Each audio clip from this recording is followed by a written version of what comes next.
know, now that Jason Mraz has won 2 Grammys, maybe he'll get some radio play. Yeah, maybe. We can only hope. We have a new artist in the studio. He was introduced to the world, I think, largely at the Hope for Haiti event. He was that guy up there with Justin Timberlake getting after it with this rendition of Hallelujah. His name's Matt Morris. What's up, man? Good morning. And he's come to join us in studio. Good morning to you. Good morning, good morning. Now, you're doing the rounds right now. You were in LA last night? Yes, we were, yeah. Okay, I'll start at the beginning. Hi. Why did you pick up a guitar? to impress people? No, well, yes. Yes. Did I? Yeah, I'll be honest. No, actually, my mom played guitar. I come from a really musical family, okay. So I picked up her guitar, and she showed me some basics, and just never really put it down. It wasn't until I was about 18 or so that I started to write songs sort of seriously. And you grew up where? In Denver, Colorado. Denver? We've been to Denver. Have you? Yes, we have. Mile High. A totally different climate than San Diego. You come to San Diego, it's easy to breathe. Yes. So beautiful though in Denver, and just the views and the mountains. Do you still live there? I do. Okay. How are you with flying? Because that's my memory of Denver. That was the gnarliest landing and takeoff ever. Now you're gonna travel the world. You're gonna have to keep landing and taking off at that Denver airport. It is, especially in the wintertime. I don't know why, coming over those mountains. The mountains. It is, yeah. I'm going to Denver in a month. Oh, really? So you can all hang out. Oh, cool. So you're in Denver, you start writing your own songs, and did you have eyes on being an artist at this point, or is it just a hobby? Well, you know, it's always been about the music for me. I've had some great opportunities to perform when I was a little kid. Growing up, I performed with my dad on stage, so I kind of, he made records in the 80s, and country records. Cool. So I could kind of see what it was like to be an artist, to get on a tour bus and to bunk it from city to city. And you still decided to do it. And somehow, in spite of all of the experience and evidence, I decided to do it anyway. That's before you can even have like a Xbox on the tour bus or anything. That's the wisdom of a 7-year-old, everybody. Yeah, exactly. And you were on the Mickey Mouse Club with Justin and Christina and Brittany throughout that whole era? I was a part of that whole Rat Pack. Okay, so you were a bit of a showbiz kid, and that's how you know Justin? That's how we met, yeah. So my experience working with Disney, sort of the first time that I thought, you know, I could do this somehow. I could perform and do this. But I stepped away from Disney because actually I found that while the performance experience was really great, it didn't do a lot to kind of help me figure out what my own artistry would be like. You know, it's performance, but it's not necessarily artistry. You know, I mean, like, well, it's limiting wearing the costumes. Oh yeah, the Mickey Mouse head is just it's so hard to breathe. No, but seriously, yeah. So you felt like, I mean, because now, I mean, that thing has evolved now to it's just a machine. You know, they get a kid that's a hit on one of their shows, and they've got to perform live, they've got to appear here, they've got to make an album, even if they have never sang before. Yeah. Well, and they have a very specific kind of sound that they're shooting for. What was great about making the record that we just put out on 10 Man, which is Justin's label, and the two of us made this record together. The great thing about it was that he didn't try to fit me into any sort of preset prefab box. You know, it wasn't about like we're gonna make this kind of record on you. It was about let's pull together your best songs and make an album that works for you and that works for your sense of artistry and who you are. So I felt it was a really great opportunity for me. Cool. And so with that in mind, how would you describe the record now that it's done?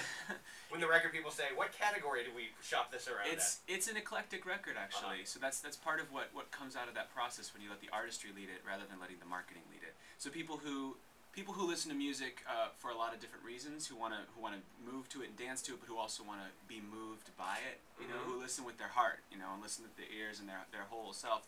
There's a lot of stuff. I mean, there's soulful songs, there's some rock songs, there's some stuff with a beat, there's stuff that's totally stripped down, the piano, vocal, string quartets, eclectic. So you have to feel great right now. I mean, any new artist is excited to finally have the world hear their stuff, but 1998, when Christina's coming out with an album, and Brittany's coming out with an album, and Justin's in sync, where you just going, what's going on? No, for me, you know, I just had a really different path than everybody, and I stayed close. Justin and I stayed friends, and I wrote with Christina, did some songwriting with her that ended up on her album Stripped. I mean, for me, it was cool to watch them do their thing and to not have to be in the spotlight myself. That's kind of what it felt like. You know, I don't have to do this right now. I can kind of go about living a life and sort of sorting out what it is to be a grown-up. Right. I mean, that takes time, and most of the I think it's easier to do that when the world isn't looking at you. Yeah. So I feel actually really fortunate that I didn't go from Disney straight to the record studio. And you're married? I see a... I am. California married, actually. In the brief window of time that us gays could do that here. Oh, really? Really? Yeah, yeah. So I got hitched in August last year in San Francisco. Congratulations. There you Congrats. go. Thank you very much. Well, having the time to just be a human being, it sounds like you were like really honest in your music and it comes from your real life. It sounds like it's important that you had a life to live to draw some experience behind your songwriting, right? You gotta have something to write about. Yeah. You know, if you want to write songs about life, you want to have a sort of thread of authenticity in your music. You gotta go out and make mistakes and be a human being when it's not glossy and pretty. You know, and that's sort of been my gig for the past decade. So if you go straight, in other words, from the Disney Channel to right into your pop career, you end up singing "I'm a Genie in a Bottle, Come and Rub Me the Right Way." Well, and you know what? The thing that was great about it, I'll tell you.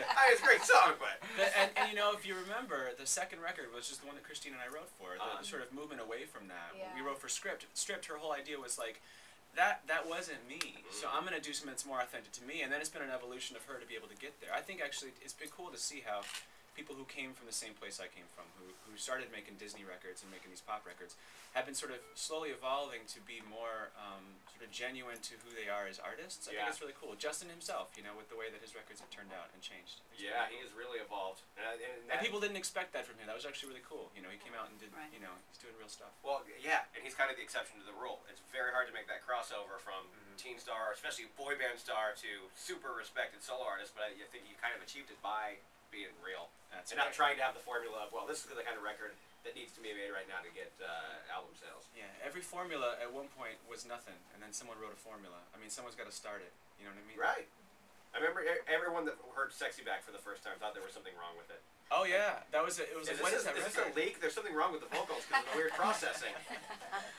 Yeah, but it worked. Yeah, it was a huge hit. You mentioned you wrote with Christina. You've written Kelly Clarkson and with Timbaland. Do you like writing better or performing now? It's such a different experience actually. I think before I was a writer, I was a singer. So for me, getting back to a place where I can go on stage and just share my songs is really cool. I like writing with artists who understand themselves. You know, I'm not a kind of writer who wants to write a bunch of songs that are kind of a standard type song and then send them off and say, what do you think about this? Will you sing this? Will you sing this? You know, there's some people who are really good at that, but for me, it's always been easier to write with people who know what kind of songs they want to sing in the first place. You know, writing with artists I like a lot. Well, does he have your curiosity, people? Yeah. Yes. Now I want to hear what kind of songs he's cranking out. He has brought his guitar. We're going to have him perform live. If you're just tuning in, we're talking to Matt Morris. He is the guy that you saw on the Hope for Haiti benefit singing with Justin Timberlake. He's coming out with his own stuff. We've been talking about it. Now we're going to hear it after a quick break.